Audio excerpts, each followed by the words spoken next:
me. Glaucoma epidemiology. Who, what, where, and when. Sounds like good reporting to me. Dr. Hill. Yeah, thank you. You're welcome. Here, we'll bring this. Thank you, yes. Great. Perfect, thank you. So I'm Wanda, I'm one of the clinical fellows over at Wills Eye. So my topic today is glaucoma epidemiology, who, what, where, when, and I'm also going to talk about why. So epidemiology is really the study of disease in populations, so not just the individual. So we're looking at populations in the United States and in the world. What are the risk factors? I'm going to talk about who gets the glaucoma, and what types of glaucoma they get, where in the world is glaucoma most prevalent, and where are we going in terms of trends of prevalence, and also why is it important to know all these things. So I'm going to start off with what is glaucoma. We've talked about this a lot throughout the day. Glaucoma is not just high eye pressure. It is a group of different diseases that has a characteristic damage to the optic nerve that can result, but not always, result in visual field loss and blindness. And here is the optic nerve right here. The optic nerve transmits information from the eye to the brain. So when you have damage to the optic nerve, then you won't be able to transmit all the information that your eye sees to the brain, so you won't be able to interpret it very well. And as I said before, we're looking for characteristic damage to the optic nerve. This is a normal optic nerve. This is what we look at when we look at in your eye. And these are abnormal optic nerves. So these are kind of patterns that we look for. But what does that mean in terms of your vision? How does this affect your vision? So glaucoma causes also characteristic types of visual field loss, and that's what we're looking for when we do your visual fields. These are just different examples of visual field loss, with early visual field loss in these cases and more advanced visual field loss when your whole visual field is gone, and that's depicted with the blackout over here. But how does this affect your functioning in terms of the visual field loss? So there was a study that was just put out last year, and it showed this word cloud. They asked 50 people with glaucoma, how does glaucoma really affect your functioning? And basically the bigger words mean that more people responded with that word in terms of how glaucoma affects their functioning. So a lot of people responded that glaucoma affects their driving, reading, nighttime vision, computer, and walking. As glaucoma gets more advanced, it can cause falls, depression, and social isolation. So it's very important to study, who gets glaucoma, the risk factors, and how can we prevent this to prevent these affected activities of daily living. So there are two different types of glaucoma. We've talked about this before in prior lectures as well. There's open-angle glaucoma, where this angle right here is open, allowing the fluid that you make to drain through your normal drainage canals. The drainage canals here are just a little bit clogged, so the drainage is not as good. There are some people with closed-angle glaucoma, where this angle you can see here is closed. There's no way for the fluid to drain to the drainage canals. So the prevalence of these two different types of glaucoma is different. So in America, in people over 40, about 1.96% of people over 40 have open-angle glaucoma.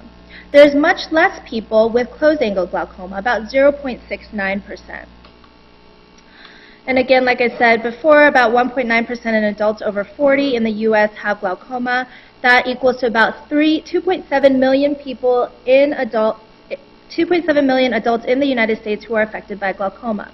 How does this compare to the other eye diseases? So you can see here there are many more people with cataracts. 24 million people have cataracts in the United States. But cataracts are reversible. We have cataract surgeries which can help you regain your vision. However, glaucoma, there's much less, 2.7 million, but glaucoma, a lot of glaucoma is irreversible, so it is a very serious disease. Diabetic retinopathy, which is depicted here, which is basically a microvascular disease when you have uncontrolled diabetes. It affects about 7 million people. And age-related macular degeneration right here affects about 2 million people, so about the same number as glaucoma. How about in the world? So like I said before, glaucoma affects about 2.7 million people in America. It affects many, many more people in the world. 60.5 million people in the world were diagnosed with glaucoma in 2010. It's estimated based on mathematical models in in 6 years, that there will be almost 80 million people with glaucoma in 2020. However, like Dr. Meyer said, not everyone goes blind from glaucoma. They estimate about 10% of these people, about 6.6 million people, are actually blind from this disease. 74% of this glaucoma is open-angle glaucoma, and 26% is angle closure glaucoma. So glaucoma is a very serious disease. It is the second leading cause of blindness in the world. However, it is the leading cause of irreversible blindness in the world. So cataracts cause about 50% of blindness in the world. You can see here someone with a very dense lens, which is a dense cataract. And glaucoma right here, which is the optic nerve damage, affects about 8%, causes about 8% of blindness in the world. And like Dr. Meyer says, there's different risk factors for blindness. So someone who presents with more advanced disease or who presents at a younger age because they need to be followed for a longer time, allowing more years for progression. People who present with higher pressures are all at increased risk for blindness. Also, people who have angle closure glaucoma are also more at risk for blindness than someone who has open angle glaucoma. Also, some people who perhaps are of African descent or African American, it's been shown that they become blind about 10 years earlier than those of their Caucasian counterparts. So this is a map put out by the World Health Organization in 2004, looking at the age-standardized disability-adjusted life years for glaucoma per country. You can see that in the United States, it's yellow, which isn't too bad, but it does affect, a good number of people, but you can see a lot of the disability is in Africa. That's because, number one, maybe their treatment is not as good in those areas, and also because open-angle glaucoma is much more common in these patients. The highest rate of prevalence is actually in the African population in the Caribbean. In East Asia over here, you can see it's orange. They're affected by a different type of glaucoma. They're affected by angle closure glaucoma. And again, like I said before, these patients often have more disability and more blindness compared to their open angle glaucoma counterparts. So let's look at glaucoma prevalence with race. So in America, this was put out by the National Eye Institute. The biggest group with glaucoma in America right now is the Caucasian population. It's Caucasian women, okay? But that's also because they're also the biggest population in America. But if you're actually looking at rates of glaucoma, you can see here that the African and African American population is 2 to 3 times higher than all the other races. So that puts race for Africans and African American as a risk factor for glaucoma. So like I said before, the highest number of cases of glaucoma is in Caucasians, whites right now, but the highest rates are actually in African Americans. So 85 to 90% of all glaucomas in black and white populations are actually open-angle glaucoma. And like I showed before on the world map, in East Asian populations, the more common glaucoma that presents is angle closure or narrow angle glaucoma. There's been studies that show that in Mongolia, 64% of their glaucoma is due to angle closure glaucoma. In Singapore, it's about 32%. In India, it's about 19%. And in Japan, it's about 9%. So you can see there's a big variance in terms of the prevalence of different types of glaucoma in different types of populations. This is another graph put out by the National Eye Institute. You can see here, this basically shows that as you age, your risk for glaucoma increases significantly. So you can see here, let's say you are under 40. Your risk of glaucoma is probably very low. The prevalence of glaucoma when you're under 40 is less than 1.7%. However, every decade that you go along, your risk pretty much doubles.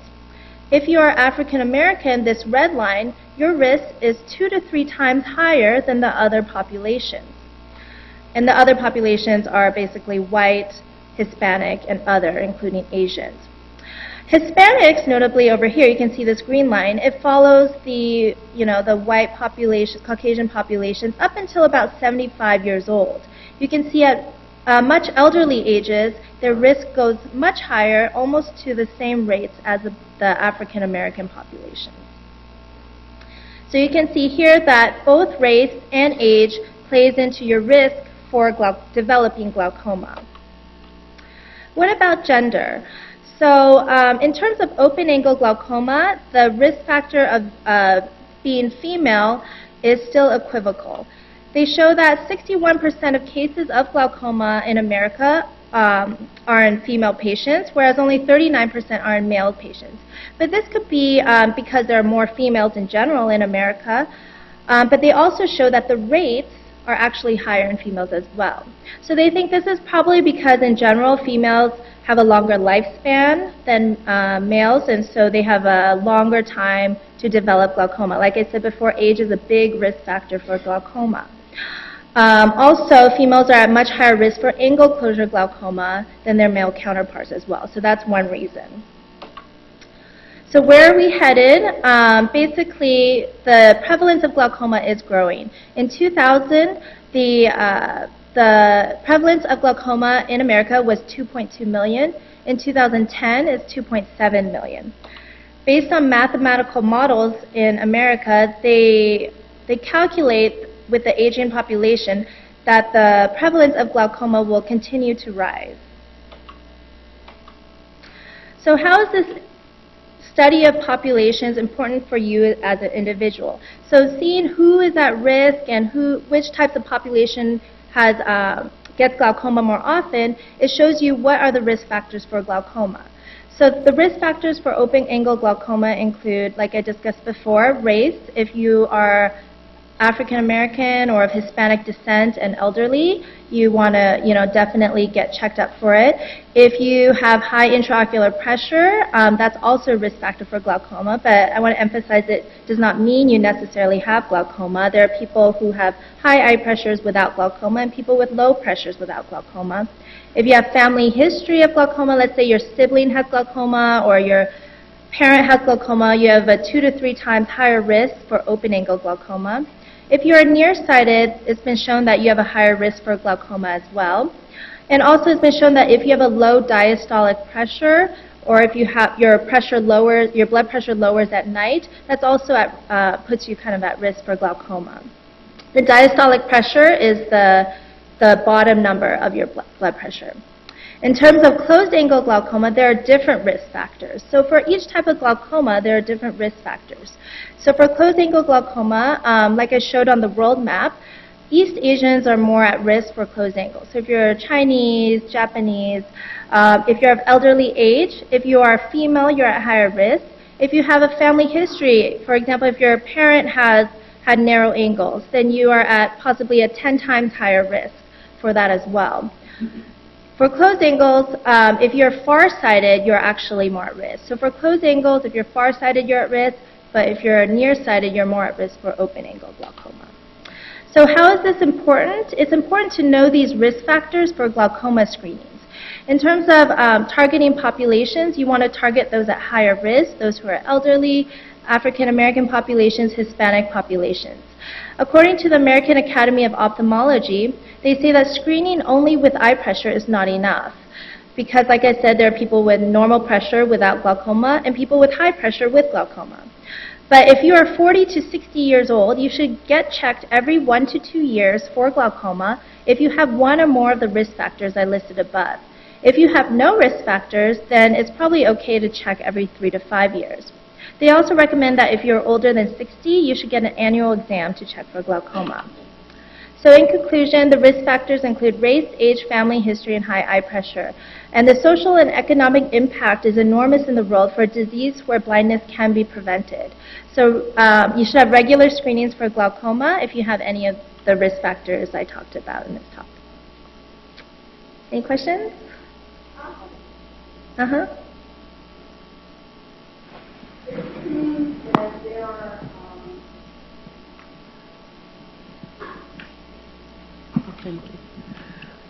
It seems that there are some things that are causing the rate to be higher among certain groups than others. For example, for African Americans, Would it be because many may not be getting their eyes examined, so the onset of glaucoma is diagnosed At a later stage. at a later It could be, like, for example, if they're diagnosed at a later stage, then their risk of blindness is higher. It's been Yeah. shown that, blindness occurs at earlier ages, in those who are African American. But I also think that the disease itself, just from my experience, seems to be, I guess, more advanced in those populations and seems to progress more quickly a lot of times in those populations as well. And do you think that with the females, with the prevalence being so high among females, among all the groups, it seems that females are hit the hardest? Do you think it has anything to do with hormones? I think so. There was a recent paper, I think, that was published that showed that people who took birth control for many years may be at higher risk for glaucoma. So I think, after menopause with your estrogen levels declining, that may play an effect into that as well. Yeah. Yes? Or okay. How low is that low diastolic pressure for the risk factor? So they kind of look at the diastolic pressure compared to your eye pressure. And so basically, let's say if your eye pressure is really high, then if you have a very low diastolic pressure, then you won't be able to perfuse the optic nerve. So basically, the optic nerve is not getting enough blood flow at that time. And usually the blood pressure drops when you sleep a lot of times, so that's why that's a risk factor. But what is the cutoff? I don't think there's really there's no cutoff. I think it's just a risk factor. It's not like, oh, everyone with diastolic pressures under 60, you're definitely going to have glaucoma.